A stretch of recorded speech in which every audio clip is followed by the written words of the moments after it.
इससे पहले मैं एक वीडियो डाल चुका हूं इसी के ऊपर, सिमिलरिटी ऑफ ट्रायंगल के ऊपर, तो आप पहले उस वीडियो को देख ले। उस वीडियो में मैंने कुछ कॉन्सेप्ट भी कराए था, जो कॉन्सेप्ट अब हम इस वीडियो में लगाएंगे। एक बार उस क्लास को स्टार्ट करने से पहले हम जो पिछली वीडियो में हमने जो कॉन्सेप्ट किया उनको रिवाइज कर लेते हैं। मैंने उस वीडियो में है ना एक कॉन्सेप्ट समझाया था थेल्स थ्योरम का। भाई थेल्स थ्योरम में क्या होता है, एक ट्रायंगल है, ये लेते हैं, ये हमारा एक ट्रायंगल है। इस ट्रायंगल में क्या बोला होगा, ये भाई ये मान लो ए बी और ये सी है। इसमें एक लाइन दी हुई होगी, ये भाई इस पे दो पॉइंट है डी और ई, ये एक पॉइंट हो गया डी और ई। ये जो डी ई है ना, ये पैरेलल है बीसी के। तो यहाँ पे थेल्स थ्योरम क्या बोलता है कि थेल्स थ्योरम बोलता है कि जब एक ट्रायंगल है, उस पे उसकी दो साइड पे ये पॉइंट है डी और ई, और ये दोनों लाइन डी और ई और बी सी ये दोनों एक दूसरे के पैरेलल हो, तो यहाँ पे एक वो निकल के आता है रिजल्ट। पहला रिजल्ट क्या है कि ए डी से जो ए बी का रेशो होगा, वही रेशो हमारा ए ई से ए सी का रेशो होगा, और वही रेशो हमारा डी ई से बी सी का रेशो होगा। भाई ये डी ई है और ये हमारा डी सी है। एक रिजल्ट तो ये बनता है हमारा। दूसरा रिजल्ट भाई ये बनता है डायरेक्ट कि जो एडी से और डीबी का रिजल्ट होगा, जो रेशो होगा वह इक्वल टू होगा ए ई से इसी का रिजल्ट। एक ये रिजल्ट है भाई, ये वाला जो रिजल्ट है ना दूसरे वाला, ये थोड़ा सा इंपॉर्टेंट रिजल्ट है। पहले वाले में क्या है, पहले वालों को मैं याद करने का तरीका बता देता हूं कि भाई पहले हमने यहां से ए से लिया तो छोटी जंप ले ली, फिर उसके बाद एक बड़ी जंप ले ली, तो क्या आएगा, जो एडी से हमारा ए बी से रेशो, एडी से जो रेशो ए बी का है वही रेशो हमारा ए ई इस ट्रायंगल, छोटे ट्रायंगल से बड़े ट्रायंगल की जो इसके साइड होगी वही एंगल होगा। ये होता क्यों है भाई, इसका एक रीजन और बता देता हूं। भाई ये होता किस लिए, मान लो ये हमारा एंगल अल्फा है और ये हमारा एंगल बीटा है। तो भाई हमें पता है दो पैरेलल लाइन को जब कोई एक लाइन इस तरह कट करती है तो उसे ट्रांसवर्स लाइन बोलते हैं। तो जो ये वाला एंगल होता है ना, तो ये वाले एंगल के इक्वल होता है, और ये वाला एंगल ये वाले एंगल के इक्वल होता है। ऐसे ही ये जो एंगल होता है ये एक दूसरे का इक्वल होता है क्योंकि ये वर्टेक्स से है। तो अब देखो ये एंगल है, तो इसमें क्या है कि भाई हमारा एक एंगल ये होता है कि ये वाला एंगल और ये वाला एंगल, इसे ट्रांसवर्स लाइन के ये वाला, तो ये अल्फा एंगल है, तो ये भी तो हमारा अल्फा एंगल हो जाएगा। इसी तरह ये हमारा बीटा एंगल हो जाएगा। और तीसरा इसमें कॉमन एंगल है, और यहाँ पे सिमिलरिटी लग जाती है कि भाई इस सेम एंगल के सामने ये डी ई है, तो इस छोटे ट्रायंगल में, तो बड़े ट्रायंगल में इस सेम एंगल के सामने, एंगल ए के सामने बी सी है। ऐसे ही हमारा अब अल्फा एंगल में छोटे एंगल के सामने तो ए ई है। भाई ऊपर अगर हमने ना पहले ही छोटे ट्रायंगल के साइड लेना स्टार्ट कर दिया ना, जैसे हमने यहाँ पे छोटे ट्रायंगल की साइड ली थी, तो हमेशा आप छोटे ट्रायंगल की साइड लेनी है। अल्फा एंगल के सामने ए ई है, और भाई यहाँ अल्फा एंगल के सामने ए सी है। ऐसे ही भाई बीटा एंगल के सामने वहां ए डी है छोटे ट्रायंगल में, और बड़े ट्रायंगल में ए बी है। तो ये रिजल्ट यहां से बन के निकला है। और इसका फिर एक डायरेक्ट रिजल्ट ये निकल जाता है कि ए डी से जो रेशो बी डी का होगा ना, वही रेशो ए ई से इसी का होगा। भाई इसके बाद एक और थ्योरम आती है, मिड पॉइंट थ्योरम। भाई मिड पॉइंट थ्योरम क्या है, इसे थोड़ा सा नीचे कर लेते हैं। भाई मिड पॉइंट थ्योरम में क्या बोलते हैं, ये एक ट्रायंगल है हमारा, ये हमारा एक ट्रायंगल है। इसमें क्या बोलता है कि ना एक ये ट्रायंगल ए बी और सी, इसमें बोला जाएगा कि जो डी एंड ई, डी और ई दो पॉइंट है, आर टू पॉइंट्स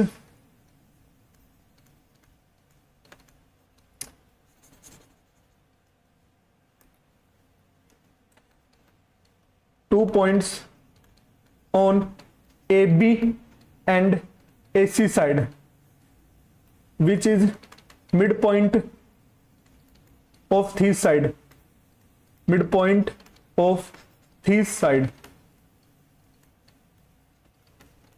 तो भाई यहां पे मान लो यहां पे कोई D पॉइंट हो गया और ये E पॉइंट हो गया, E और ये D हो गया। अब भाई इसने बोला ये मिड पॉइंट भी है, भाई ये सब कुछ गिवन होगा, ये मिड पॉइंट भी है, ठीक है भाई।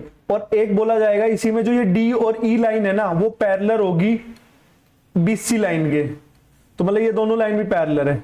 तो यहाँ पे भाई रिजल्ट क्या है, मान लो ये पूरी साइड हमारी कितनी है, 2 है, तो मेरी ये 1 होगी और ऐसे ये 1 होगी और ये पूरा 2 होगा। तो भाई पहला रिजल्ट तो ये है कि ये दोनों ट्रायंगल एक दूसरे के सिमिलर ही है, सिमिलर होंगे। जो triangle A D E similar होगा ट्रायंगल ए बी सी के। और दूसरा रिजल्ट यहां ये आता है कि भाई जो डी ई होगा ना वो हाफ होगा इस बीसी का, मतलब जो ये डी है ना वो हाफ होगा इस बीसी का। मान लो अगर ये 2 होगा तो ये 1 होगा। उसके बाद इसमें भाई अब है ना इनकी साइड का रेशो है, भाई इन साइड का रेशो क्या आएगा, इसकी साइड 1 है तो इस पूरे की साइड कितनी है 2, तो इनकी साइड का रेशो अगर 1:2 है। अगर ये तो हमारा साइड का रेशो है, अब मुझे साइड के रेशो से एरिया के रेशो पे जाना हो तो भाई एरिया के रेशो पे जाना हो ना, कुछ नहीं बस साइड के रेशो का स्क्वायर कर देना है। भाई इसका स्क्वायर करूंगा तो इनके जो एरिया का रेशो होगा 1:4 होगा। भाई ये छोटे ट्रायंगल का रेशो है, मतलब ए डी ई, और ये बड़े ट्रायंगल ए बी सी के एरिया का रेशो है। जो अगर मुझे भाई पूछे जो एक क्वाड्रेटर है डी, ये जो डी है ये ई है और सी और बी, इस क्वाड्रेटर का एरिया कितना आएगा, भाई इस पूरे ट्रायंगल का एरिया हमें 4 दे रखा है। भाई यहां पे हमने अभी निकाला 4 बड़े ट्रायंगल का, अगर उसमें से मैं छोटे ट्रायंगल का एरिया घटा देता हूं तो मेरा इसका आ जाएगा। तो अगर मतलब 4 में से मैं अगर 1 घटा दूंगा तो मेरा इसका एरिया कितना आ जाएगा 3। तो भाई इस जो क्वाड्रेटर डी ई सी बी का एरिया आएगा ना वो आएगा 3 यूनिट। भाई यूनिट में ये रेशो में बात हो रही है। मान लो क्वेश्चन में क्या बोला जाएगा कि भाई एबीसी एक ट्रायंगल है, डी और ई उसके 2 पॉइंट है, और एबीसी ट्रायंगल और डी और ई उसके पॉइंट है जो उसके मिड पॉइंट है। तो ये अगर बताओ कि अगर छोटे ट्रायंगल ए डी ई का एरिया अगर 24 सेंटीमीटर स्क्वायर है तो इसमें बनने वाला ये क्वाड्रेटर का एरिया कितना होगा। तो भाई हमें पता है ये जो ए सी डी का 1 यूनिट होता है एरिया, तो 1 की वैल्यू हमारी 24 दे रखी है, हमें निकालनी है 3 यूनिट की वैल्यू। तो 3 की वैल्यू कितनी आ जाएगी, तो भाई 24 या 72। बस भाई उसमें क्या बोला जाएगा कि ये एबीसी एक ट्रायंगल है, उसमें डी और ई मिड पॉइंट है और डी ई है ना पैरेलल है बीसी के। आई होप आपको ये समझ में आ गया होगा। इसके बाद भाई एक दो ना छोटे कॉन्सेप्ट है, मतलब कुछ स्टैंडर्ड ट्रायंगल है, कुछ स्टैंडर्ड राइट एंगल ट्रायंगल है 3 और एक कॉमन ट्रायंगल है। तो पहले उन ट्रायंगल्स को देख लेते हैं। भाई हमारे पास मान लो ये एक ट्रायंगल है, टेढ़ा हो गया भाई थोड़ा सा, रुको।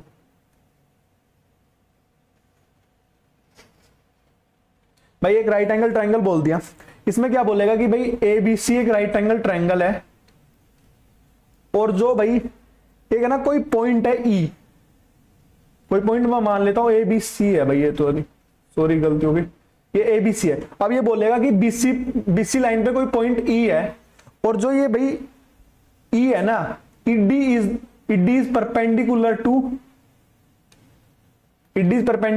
एसी में बोला, तो ये परपेंडिकुलर हो गया भाई इस पे। तो भाई यहाँ पे सिमिलरिटी किस हिसाब से लगेगी पहले ये देख लेते। भाई ये देखो ये 90 एंगल होता है, मान लो भाई ये मेरा एंगल थीटा है सी, तो भाई पहले हम छोटे ट्रायंगल में देखो डीईसी में, तो ये एंगल हमारा कितना हो जाएगा 90 माइनस थीटा। अब ऐसे ही भाई ये इस बड़े वाले ट्रायंगल में देखे तो ये एंगल हमारा थीटा हो गया और इसमें ये क्या है, तो ये भी हो जाएगा हमारा 90 माइनस थीटा। भाई ये जो ट्रायंगल है ये बड़ा वाला ट्रायंगल और छोटा वाला ट्रायंगल दोनों एक दूसरे के सिमिलर हो गए क्योंकि भाई यहाँ पे एंगल सेम आ गए। अब क्या है भाई सेम, अब अगर हमें इनकी रेशो लेना हो साइड का तो छोटे ट्रायंगल में जैसे थीटा के आगे क्या है डी और ई है, ऐसे ही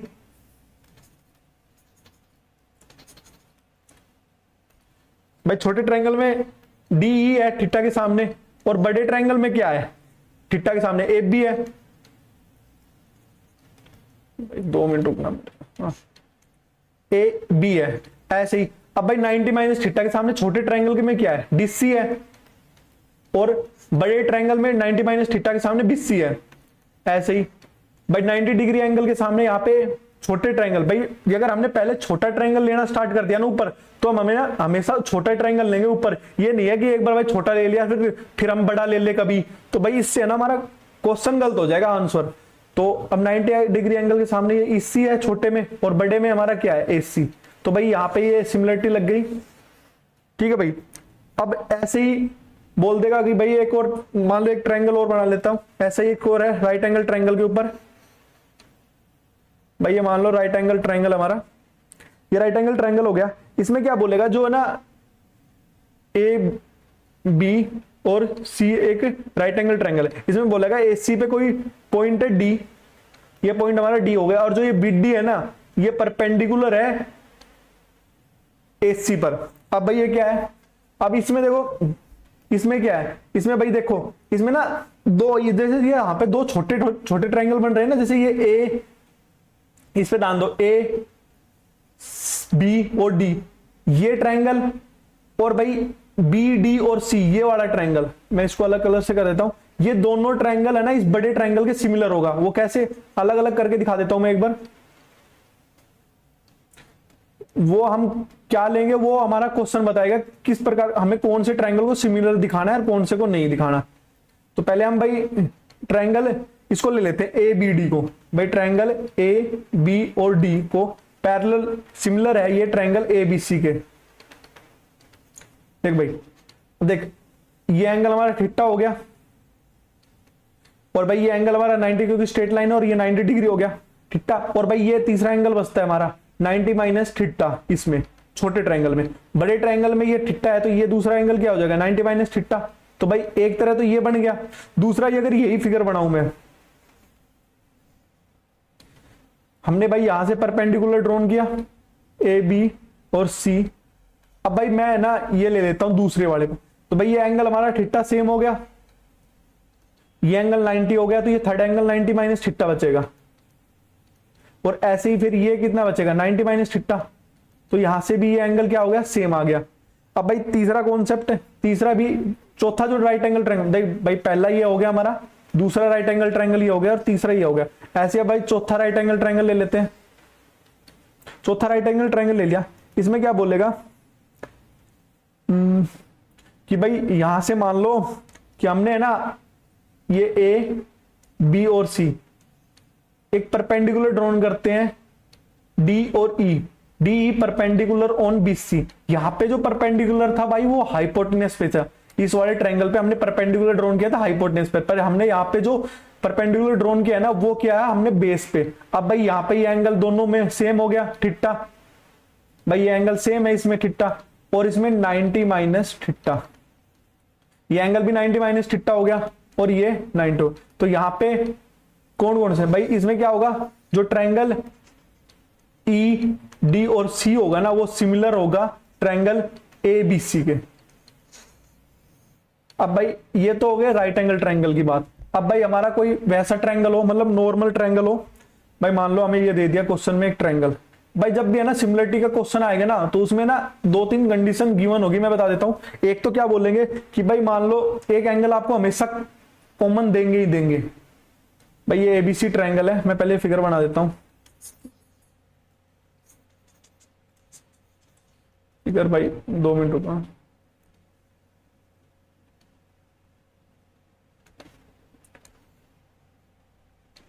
भाई जब कभी भी है ना हमें सिमिलरिटी का क्वेश्चन देगा ना तो दो तीन चीजें ना सेम, 2-3 चीजें देख के रखेगा कंडीशन में। जैसे ये ए हो गया हमारा ट्रायंगल, ये बी हो गया सी। मैंने क्या किया भाई एडी से ना ये कोई एंगल ताप दिया यहाँ पे डी पॉइंट पे, ये एंगल हमारा, ठीक है भाई।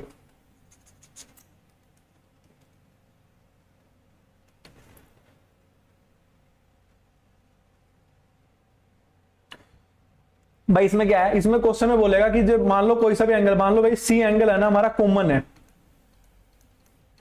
भाई कॉमन मान क्या ले भाई, इसमें देखो बड़े ट्रायंगल में देखो ए बी सी में और इस वाले ट्रायंगल में ए डी सी में ये एंगल जो सी है ना वो कॉमन है।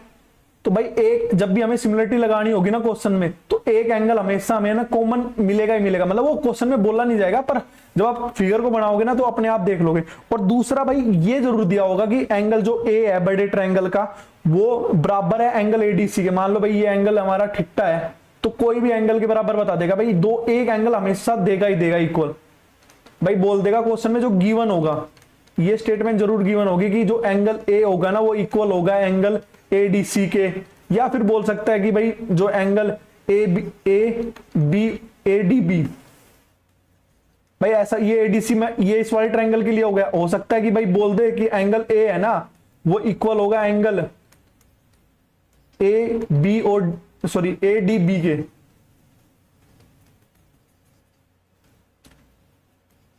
ए डी और बी, भाई यहां पे तो ये ए डी सी लिया हमने यहां पे पहले में, तो पर दूसरे में हमने जो लिया है वो क्या लिया है ए डी बी। मतलब हो सकता है कि जब हमें ये वाली कंडीशन दे तो हमें ये एंगल कॉमन लेना है सी, पर जब हमें ये वाली कंडीशन दे देना दूसरी वाली कि भाई जो एंगल भाई हमें बोल दे कि एंगल जो ए है ना वो ए डी बी के है, तो उस टाइम जो हम लेंगे ना वो एंगल लेंगे ना, 2 मिनट रुकना भाई ये गलती से मिट गया, एक बार दोबारा बना लेते हैं।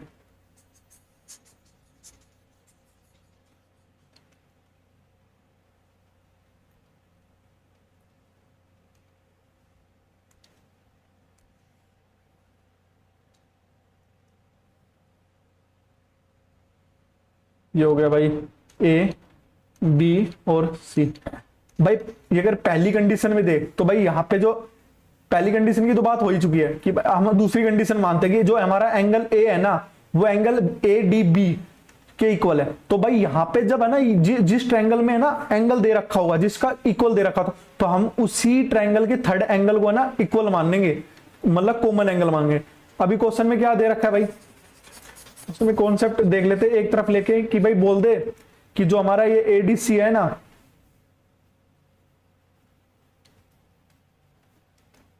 उठा देते हैं इसको भी,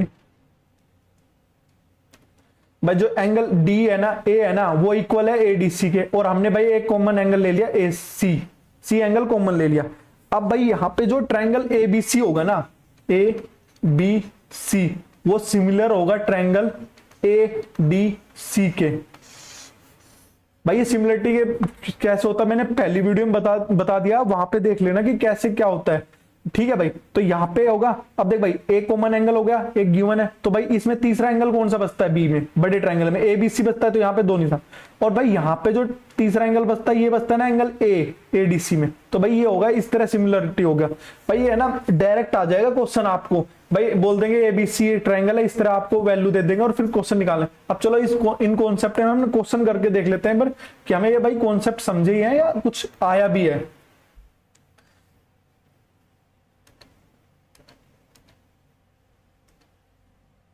ये क्वेश्चन कर लेते पहले। भाई इस क्वेश्चन में क्या बोला है कि एक ट्रायंगल है ए बी सी, भाई एक ट्रायंगल ले लेते पहले कि ए बी सी हमारा एक ट्रायंगल है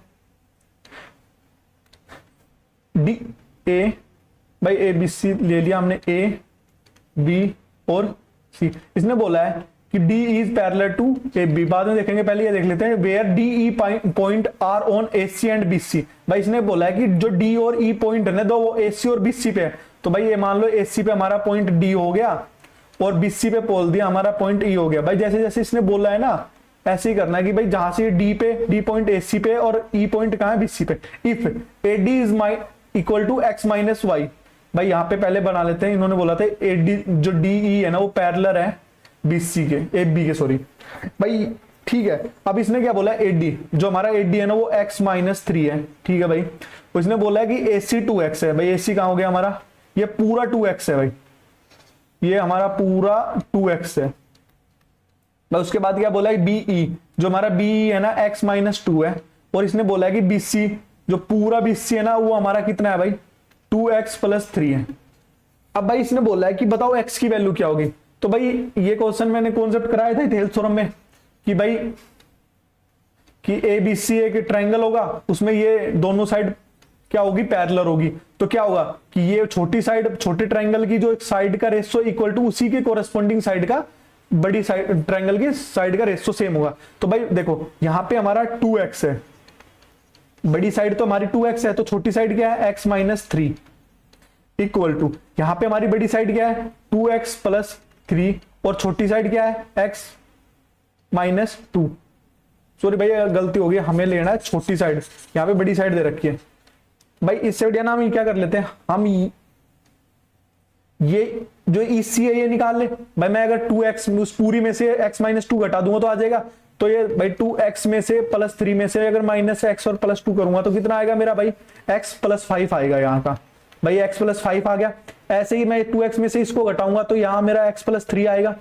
भाई थेल थ्योरम में हमने एक ये तो पढ़ा था भाई छोटे ट्रायंगल की साइड और बड़े ट्रायंगल की साइड, एक ये भी तो पढ़ा था हमने थेल थ्योरम में कि ए बी सी एक मान लो एक ट्रायंगल है, उसमें डी ए पैरेलल है, तो जो डी और ई जो ए डी का रेशो और डी बी का रेशो होगा वही ए ई और ई सी का रेशो होगा। तो भाई कर लेते हैं सी डी, तो यहाँ पे x प्लस 3 है भाई, इसका रेशो और इसका रेशो दोनों का इक्वल होगा ना इस दोनों साइड का, तो x प्लस 3 और x माइनस 3 इक्वल टू भाई यहाँ पे x प्लस 5 और x माइनस 2 होगा, सॉरी x माइनस 2।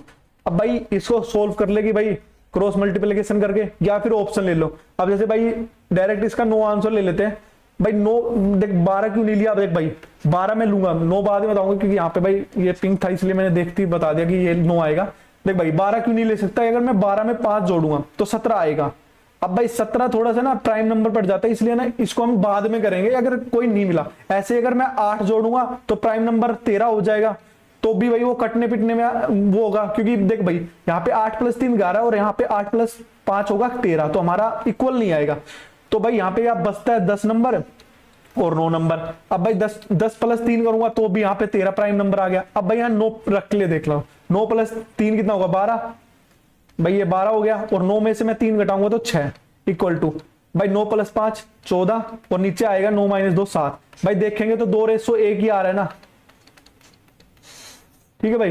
तो अगला क्वेश्चन देख लेते, तो मतलब इसका आंसर क्या आएगा 9। भाई यहाँ पे आने के बाद है ना ये मत करने लग जाना क्रॉस मल्टीप्लिकेशन किया और फिर भाई तुम्हारा x माइनस 2 आएगा और x प्लस 3 आएगा, फिर हम खोलेंगे कि भाई x के फिर माइनस का 2x करेंगे, प्लस का 3x करेंगे, माइनस का 6 करेंगे इधर, तो भाई फिर ये क्वेश्चन है ना बहुत ज्यादा लेंथी चला जाएगा और टाइम लेगा। भाई हमें कंपटीशन टेस्ट में ना टाइम बचाना है, वहां पे हमें ये अपनी समझदारी नहीं दिखानी कि मुझे क्रॉस मल्टीप्लिकेशन भी आता है, भाई मैं ये इस तरह भी कर सकता हूँ। भाई जल्दी से जल्दी जिस तरह क्वेश्चन का आंसर आ जाए ना उस तरह करना है। अगला क्वेश्चन देख लेते हैं, अगले क्वेश्चन में क्या बोला है। भाई इस क्वेश्चन को हम बाद में करेंगे, पहले उससे पहले ना एक क्वेश्चन था ये कर लेते हैं। ये भाई ट्राइंगल है जो मैंने बताया था, उसमें क्या बोला है, एक PQR एक ट्राइंगल है। भाई एक हमारा ट्राइंगल हो गया PQR, छोटा ले लेते हैं, ठीक है भाई। PQR एक ट्राइंगल है, इसमें बोला है भाई लिख लेते हैं P, ये हमारा ट्राइंगल Q हो गया, ये R हो गया। इसमें बोला कि एंगल जो Q है ना वो 85 डिग्री का है और जो एंगल R है वो हमारा 65 डिग्री का है, ठीक है भाई। उसके बोला है कि S और T जो दो पॉइंट है PQ और PR पे, भाई PR पे एक पॉइंट S हो गया और PQ पे और PR पे एक पॉइंट T हो गया। अब इसने बोला है कि सच दैट कि STR, भाई पहले इसको मिला देते हैं, ये भाई हमने 2 पॉइंट मिला दिया। अब इसने क्या बोला कि भाई STR 95 डिग्री है, 95 डिग्री है STR, भाई ये 95 डिग्री है, ठीक है भाई। उसके बाद बोला what and the ratio of the QR and ST, भाई QR से ST का रेशो, भाई ये जो रेशो है ना ये QR 9 और ये 5 है। तो मुझसे पूछा है कि और हमें PQ की वैल्यू दे रखी है, भाई PQ कितनी दे रखी है हमें 21.6 दे रखी है। Then what is the length of PT, तो हमें भाई इस पिट्टी की लेंथ पूछिए। भाई देखो इस क्वेश्चन में ये 95 डिग्री दे रखा है, तो भाई ये एंगल हमारा कितना जाएगा 85 डिग्री का। अब भाई देख इसको हटा देता हूं, अब इसका कुछ काम नहीं है, भाई 85 डिग्री आ गया हमारा। अब भाई इस बड़े ट्रायंगल में देखो PQR में और PST में, भाई ये जो एंगल है, जो ये एंगल P है ये कॉमन एंगल है। भाई कुछ भी आएगा, मुझे 85 प्लस 65 जोड़ के मैं भाई 85 प्लस 65 जोड़ के 180 में से माइनस करूंगा तो ये एंगल निकल के आएगा, दोनों के लिए सेम होगा। तो भाई ये एंगल कितने डिग्री का बनेगा, भाई 65 डिग्री का बनेगा। तो भाई ये आप देखो इसमें ये तीनों एंगल सेम हो गए, तो इसका मतलब ये ट्रायंगल एक दूसरे के सिमिलर है। भाई ट्रायंगल PST सिमिलर है किसके, ट्रायंगल PQR के। अब भाई इस क्वेश्चन को कर लेते हैं। भाई क्वेश्चन में क्या बोला है, भाई हमने वही था। अब देख एंगल 85 के सामने इस छोटे ट्रायंगल में PS है और इसमें 60 और इसमें 85 के सामने कितना है PR, भाई लिख लेते हैं इक्वल टू 65 के सामने यहाँ पिट्टी है और भाई यहाँ 65 के सामने PQ है, और ऐसे ही हमारा कॉमन एंगल के सामने छोटे एंगल में ST है और बड़े में क्या है QR। भाई ये तो हो गया कि इस तरह करते रहो। एक सबसे छोटा तरीका, भाई हमें निकालना क्या है, पिट्टी निकालना है। अब भाई पहले ना PQ हमें जो गिवन है ना, भाई 99% चांस होगा जो PQ है जो हमें गिवन होगा ना और जो पूछा होगा वो एक दूसरे के कोरस्पॉन्डिंग साइड होगा। मतलब क्या भाई, जैसे पिट्टी जो साइड होगी ना जिस एंगल के सामने होगी, मान लिया यहाँ पिट्टी जो साइड है 65 डिग्री एंगल के सामने, तो भाई जो हमें गिवन होगी ना PQ साइड वो भी 65 डिग्री के सामने ही होगी। अब भाई देखो यहाँ पे साइड का रेशो हमें 5:9 दे ही रखा है भाई। यहाँ पे ये जो ST और TR के साइड का रेशो 5:9 दे रखा है। अब भाई हमें PQ की वैल्यू दे रखी है। PQ कितना है भाई हमारा 21.6 दे रखा है भाई। तो मतलब हमें नो की वैल्यू दे रखी है ना, PQ लिख लेता हूं मैं यहाँ पे 21.6। तो हमें निकालना क्या पिट्टी, ये x निकालना है। तो भाई देखो x की वैल्यू हमें कितनी दे रखी है भाई, 9 दूनी 18 और 3 बजे 9 चौक 36 भाई। इसके कितने गुना है 2.4 टाइम्स है। तो x की वैल्यू हमारी यहां से आ जाएगी कितनी भाई, ये इस तरफ गुना होकर चला जाएगा तो कितनी आ जाएगी भाई 12 सेंटीमीटर। तो इसका आंसर 12 सेंटीमीटर हो गया भाई। समझ में आ गया होगा ना कि हमने कैसे सिमिलरिटी ली है कि भाई यहाँ पे हमने ये यहाँ पे लगाया कि 65 के सामने ये आया, 65 डिग्री के सामने ST है, सॉरी ये PS पिट्टी है, और यहाँ पे 65 डिग्री के आगे बड़े ट्रायंगल में PQ है। ऐसे 85 डिग्री के सामने छोटे ट्रायंगल में PS है, तो बड़े ट्रायंगल में इसके सामने क्या है PR। कॉमन एंगल में यहाँ पे क्या है हमारा ST, और कॉमन एंगल में बड़े ट्रायंगल में QR है भाई। यहाँ पे सिमिलरिटी लगी। अब है ना नॉर्मल सी है ना भाई, चांस रहेगा जो हमें गिवन होगा ना ये PQ और ये पिट्टी जो पूछा ये एक दूसरे की कोरस्पॉन्डिंग साइड होगी भाई। ये जो साइड का रेशो देते हैं 9:5, ठीक है भाई। बड़े ट्रायंगल की लेंथ है तो इसकी भाई मैं बाद में बता दूं पहले, ठीक है भाई। ये कोरस्पॉन्डिंग देख यहाँ पे पिट्टी क्या है 65 के सामने और यहीं 65 के सामने PQ। अब भाई है ना इस क्वेश्चन को शॉर्ट में करने का तरीका भाई, छोटे ट्रायंगल और बड़े ट्रायंगल और छोटे ट्रायंगल की साइड का रेशो दे रखा है। ये बड़े ट्रायंगल की 9 है और ये 5 दे रखा है। PQ कौन सी साइड है, बड़े ट्रायंगल की साइड है, तो 9 की वैल्यू हमें कितनी दे रखी है 21.6, तो 5 की वैल्यू हमारी 12 आ गई, सीधा खत्म। बस इतने ही स्टेप में क्वेश्चन हो जाना चाहिए भाई। जो ये क्वेश्चन मैंने बताया ना इस तरह समझा के, ये तो भाई थोड़ा बड़ा तरीका हो गया, पर जो तरीका होना चाहिए वो ये है कि भाई 9 और 5 इसके बड़े ट्रायंगल से छोटे ट्रायंगल की साइड का रेशो आ गया। बड़े ट्रायंगल में अगर कोई साइड 21.6 है तो उसके जो कोरस्पॉन्डिंग साइड होगी ना वो भी इसका 2.4 होगा। किसका, इस 5 का 2.4 होगा, तो वो कितना आ जाएगा 12। अगला क्वेश्चन देख लेते हैं। आई होप आपको ये समझ में, आई होप आप दोस्तों आपको नहीं ये क्वेश्चन अच्छी तरह समझ में आएगा। आज इस वीडियो में हमने सिर्फ 2 से 3 क्वेश्चन ही किए हैं, पर कल या परसों जो भी वीडियो आएगी, नेक्स्ट जो भी वीडियो आएगी उसमें हम इससे रिलेटेड कुछ और क्वेश्चन करेंगे। इसके जो सिमिलरिटी के जितने भी कॉन्सेप्ट है ना मैक्सिमम मैंने सारे ही करा दिए हैं इस वीडियो में और उससे पिछली वाले वीडियो में। और अगर आपको मेरी वीडियो अच्छी लगी हो तो मेरे चैनल को सब्सक्राइब और लाइक जरूर करना इस वीडियो को। Thank you.